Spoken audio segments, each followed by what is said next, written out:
One of the easiest plants that I recommend to anybody starting out in the hobby, Rotala Rotundifolia.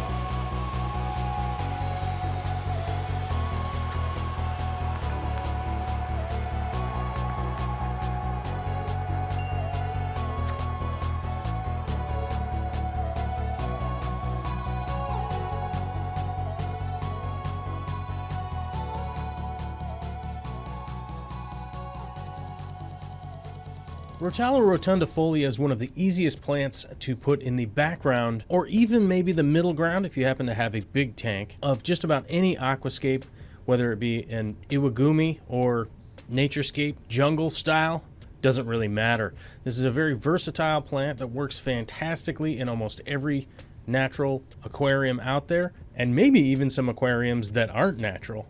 I say that because this plant is super versatile, very easy to grow, very quick to grow. Now, the one element that you're going to have to kind of worry about a little bit is going to be your lighting. Now, if you have medium lighting, you'll probably do fine. High lighting, you'll really start to accent some of the colors in this plant and really accentuate just kind of how cool it is.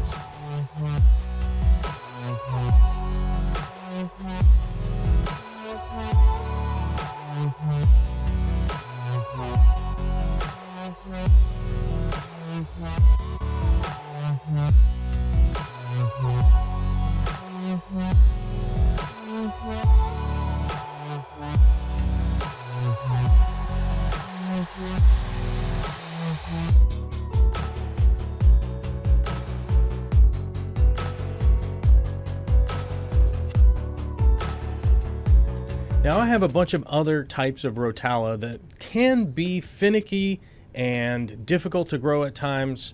They kind of tend to get stunted and have issues from here and there. But Rotala rotundifolia is not one of those plants. This thing will almost just grow in a bucket of water sitting on the floor of your fish room. As you can see here, I dropped it into the aquarium as a potted plant. I threw a weight into the pot and just let it sit there to completely shift from an emergent grown plant into a submerged plant.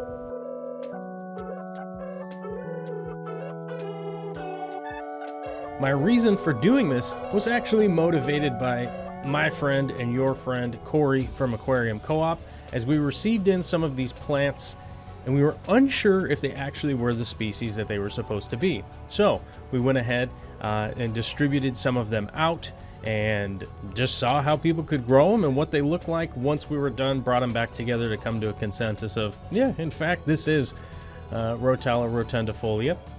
You can tell by the shape of the leaves when they start out emergent grown, they're very little tiny kind of round teacuppy, and then once they're underwater they become longer but with just kind of some roundness to it, and it will generally turn pink if it is in perfect optimal growing conditions, but more often than not you'll still have some greens in there. But it is a very beautiful plant that you can see grows very, very well in an aquarium with aqua soil, some Fluval 3.0s, CO2, and Easy Green fertilizer. That's the combination that I'm using here. As you can see, nothing is too out of the realm for fish and shrimp and anything like that, as they're swimming around constantly being in the way.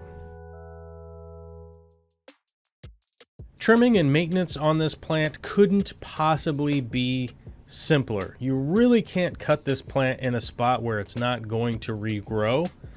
That being said, you probably do want to cut it low down to the substrate so that when it does resprout and grow, it's more often than not going to grow 2 sprouts from where you cut it. You want to kind of stagger those cuts so that you can end up with kind of a very strong bush feature, or just trim it all the way down and allow it to resprout down low at the substrate, hopefully behind some kind of rock or something obstructing that very low little bit of viewing area down below, and you'll do fantastic. Now, my favorite scissors for trimming are currently these doctor's scissors. I've got some right here. They're some company that makes them. They don't even put the branding on here. They're literally just a perfect stainless steel scissor. I love these to death. I found them on Amazon. I have links to them in the Amazon store. By the way, I am an affiliate, so if you buy them there, do make a commission, just so you know.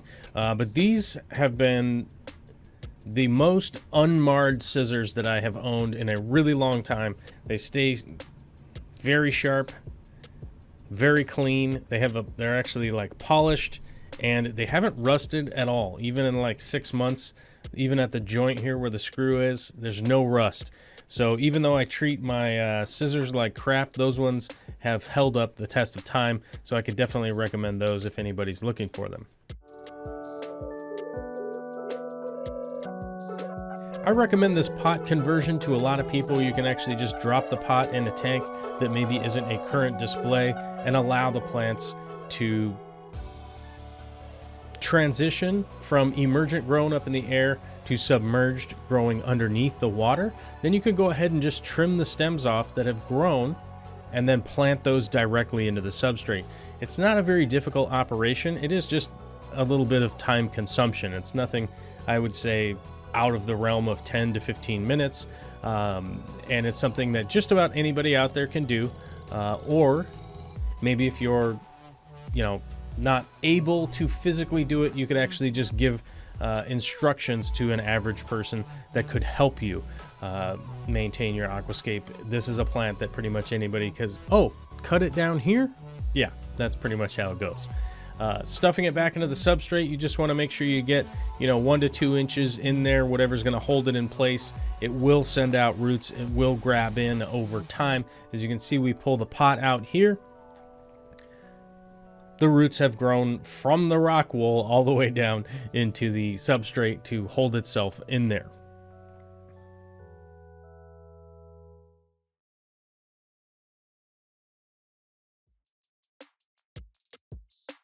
This plant comes out of Southeast Asia. The water conditions are fairly basic. There's nothing really too extreme, cold or hot, that it can't really handle. It goes from 65 up to 85 degrees Fahrenheit. The pH is a pretty wide range of 6 to 8 right in there. Water hardness, all that is not really that big of a deal. I prefer CO2 amendment, but this plant doesn't really need it, so I wouldn't worry about it too much. But other than that, some simple fertilizer I would recommend is pretty much just the best thing that you could go with. And it's just a lovely plant that I would definitely recommend to anybody out there.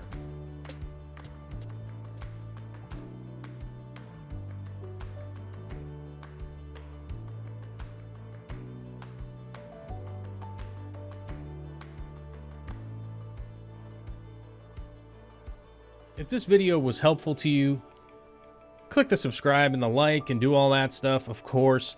If you feel like joining up with our community where we actually have 24-hour interaction, you can go ahead and hit the join button down below on YouTube, or you can head over to our Discord and join up there and help promote and add into the production of making videos like this one. I very much appreciate it.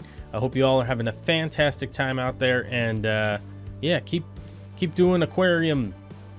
Keep doing aquarium? Is that my new outro thing? I doubt it. All right. Later.